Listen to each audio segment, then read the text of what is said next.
آج کا جو ہمارا سیشن ہے انشاءاللہ ہم سب سے پہلے doctor Fazal Rahman who's a renowned scholar, ایک بہت بہت اعلیٰ قسم کا علمی کام کر چکے ہیں قرآن پاک کے اوپر. ان کی ایک کتاب قرآن کے بنیادی موضوعات جو کہ اوریجنلی انگلش میں ہے، the major themes of the Quran. تو اس سے میں اس کتاب سے میں کچھ ایکسرپٹس، کچھ اقتباس پیش کروں گی تقویٰ کے حوالے سے.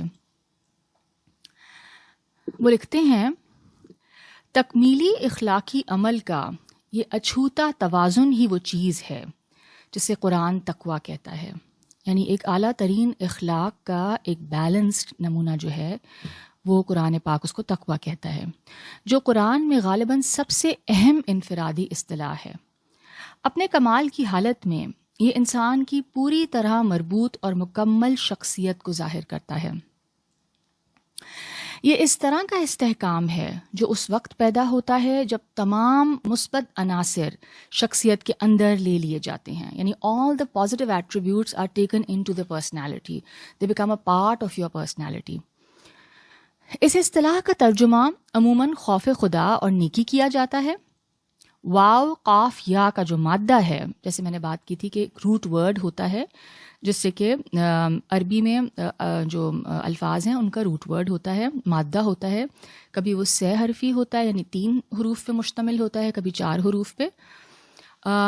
تو اس تقویٰ کا جو روٹ ورڈ ہے وہ واو قاف یا ہے، اور اس کے معنی ہیں کسی چیز سے بچا کر رکھنا یا محفوظ رکھنا. چنانچہ تقویٰ کے معنی ہیں اپنے آپ کو اپنے کردار کے مضر یا برے اثرات سے بچانا. یعنی اپنی اس اسپرچول بینگ کو، اپنی روح کو، اپنی روحانی شخصیت کو اپنے کیریکٹر کے جو برے اثرات ہیں ان سے بچا کر رکھنا.